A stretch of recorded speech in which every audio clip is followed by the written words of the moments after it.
Ressurreição, afinal, é uma crença opcional ou um fundamento da fé cristã?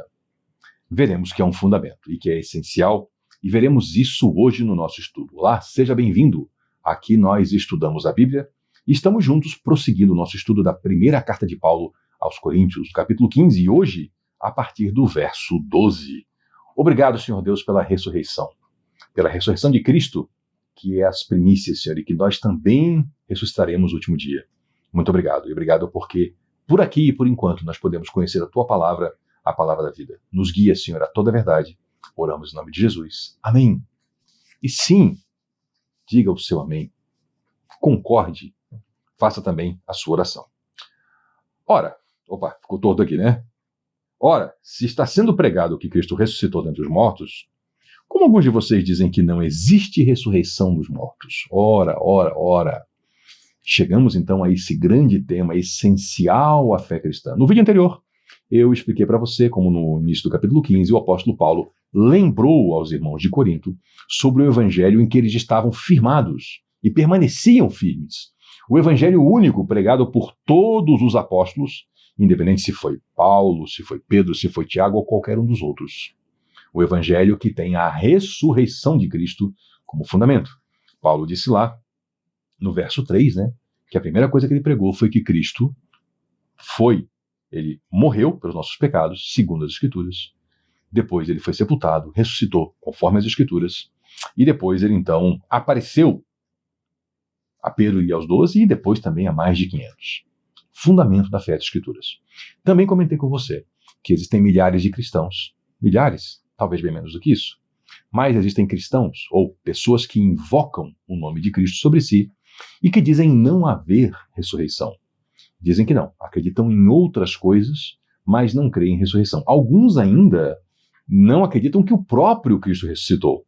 Outros ainda não acreditam nem mesmo que ele morreu, porque acreditam que ele nem mesmo tinha corpo. Acham que ele era uma espécie de uma projeção, um holograma que andava por aí, uma espécie de um fantasminha vagando pelo mundo. E negam, então, a veracidade das Escrituras.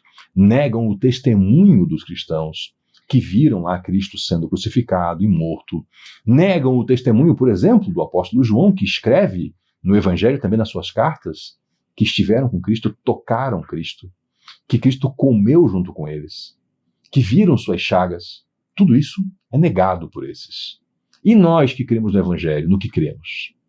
Ora, se está sendo pregado que Cristo ressuscitou dentre os mortos, como alguns de vocês estão dizendo que não existe ressurreição dos mortos? Se não há ressurreição dos mortos, nem Cristo então ressuscitou. E se Cristo não ressuscitou, é inútil a nossa pregação, como também é inútil a fé que vocês têm. Porque se a pregação, como já ressaltado ali no capítulo 15, versos 3 e 4, se a pregação é Cristo morreu pelos nossos pecados, foi sepultado e ressuscitou ao terceiro dia, se essa é a pregação, e se não há ressurreição, a pregação é vã. E é vã a nossa fé. E é vã tudo que nós fazemos. Eu estou dizendo isso porque eu conheço gente muito amorosa, muito dedicada, que crê em outra forma de fé, que abandona a Bíblia. Existem formas de fé que foram inventadas recentemente pelo homem e que negam a palavra de Deus, negam os seus efeitos, se baseiam em outros fundamentos, em supostas visões, em supostas revelações, que negam os fundamentos do cristianismo, que negam que há ressurreição. Mais que isso, seremos considerados falsas testemunhas de Deus, pois contra ele testemunhamos que ressuscitou a Cristo dentre os mortos.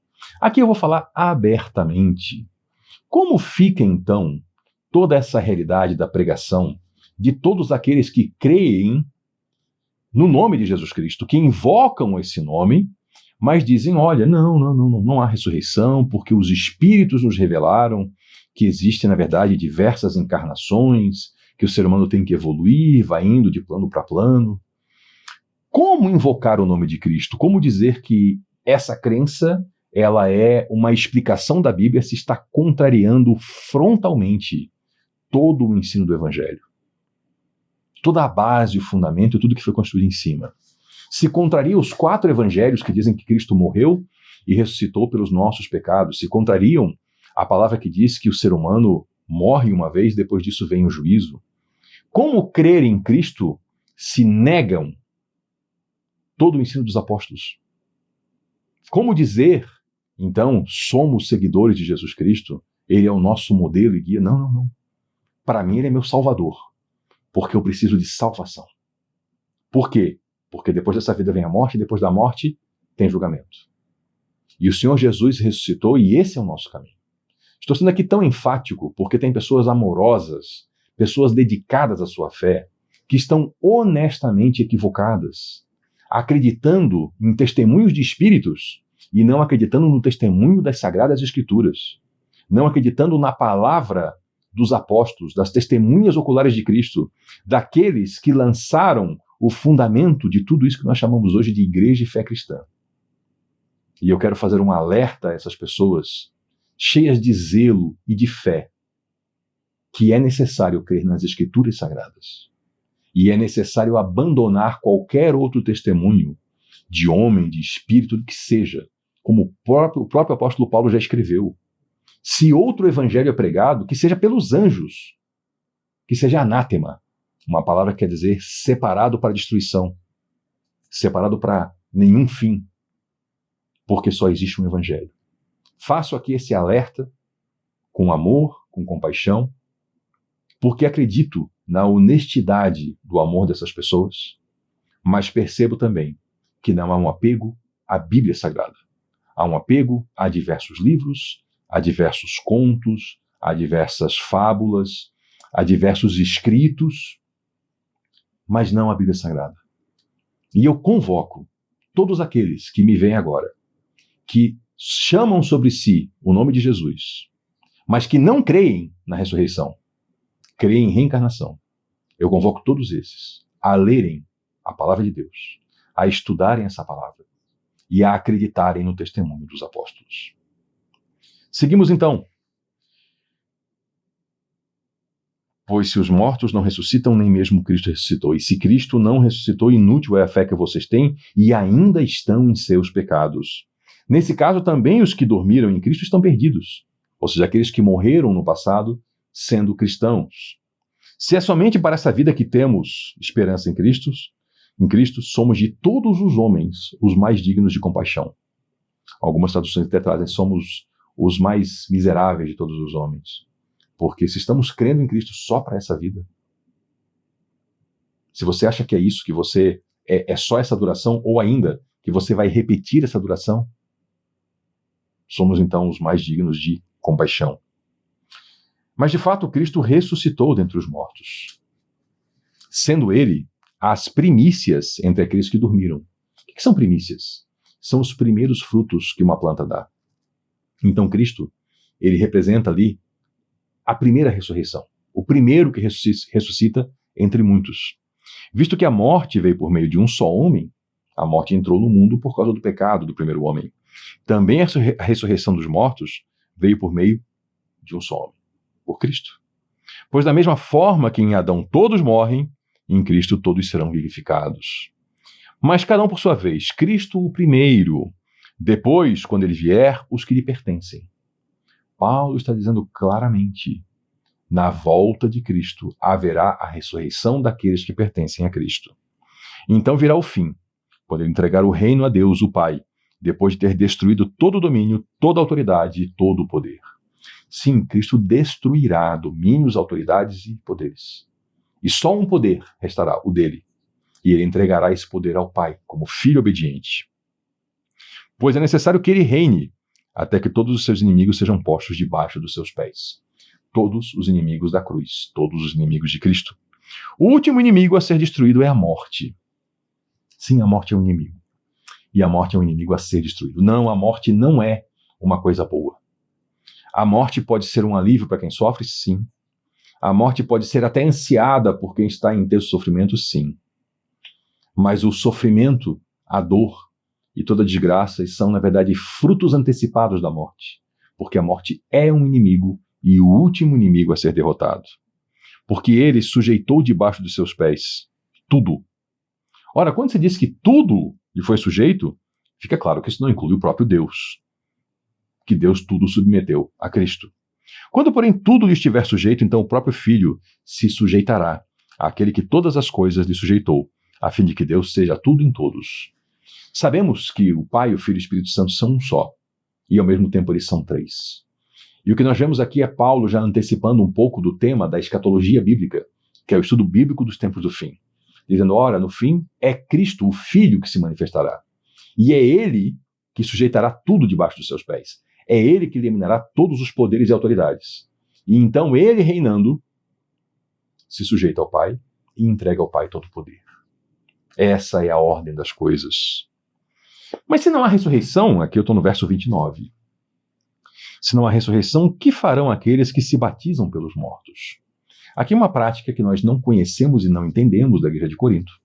Muito já foi pesquisado, entre até culturas pagãs que também adotavam o batismo, não se encontra um paralelo com isso. E de fato ninguém sabe o que Paulo queria dizer com esse batizar-se pelos mortos. Existe uma conjectura, a melhor que nós temos, que em Corinto eles tinham o hábito de que quando alguém morria já convertido a Cristo, mas ainda não batizado, talvez fosse isso. Talvez alguém amado dessa pessoa se submetesse ao batismo no lugar dela. Nós vimos aqui pelo conteúdo das cartas de Paulo aos Coríntios que eles levavam muito a sério o batismo. O batismo para eles era uma coisa realmente de seriedade. E talvez houvesse essa prática dessa maneira. Imagine, por exemplo, uma pessoa que no seu leito de morte, doente lá, aceita, recebe e vive a fé em Cristo e morre sem o batismo. Parece ser isso, mas nós não sabemos ao certo se era.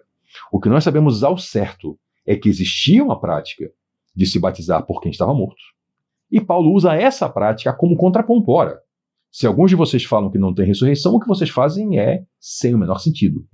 Porque se aquela pessoa, se aquela chama simplesmente se apagou e deixou de existir, faz qualquer diferença a preocupação de vocês com quem já partiu desse mundo? Há uma incoerência de raciocínio aí. Se absolutamente os mortos não ressuscitam, por que se batizam por eles? Paulo está aqui usando um argumento lógico. Ainda que nós não possamos compreender esse tal batismo pelos mortos, nós entendemos que se alguém faz algo pelos mortos, não pode achar que os mortos se acabaram, né? Também nós, por que estamos nos expondo a perigos o tempo todo? Qual o sentido, se nós aqui somos apóstolos, né, dos apóstolos se exporem a perigos se não existe ressurreição? Faria mais sentido se apegarem à própria vida e buscarem a segurança. Todos os dias, Paulo falando sobre si mesmo, todos os dias enfrentam a morte.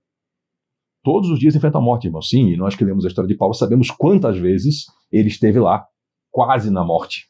Alguns, inclusive, consideram que os relatos que tem na Bíblia são, vamos dizer assim, formas metafóricas, para não dizer abertamente que Paulo morreu e ressuscitou.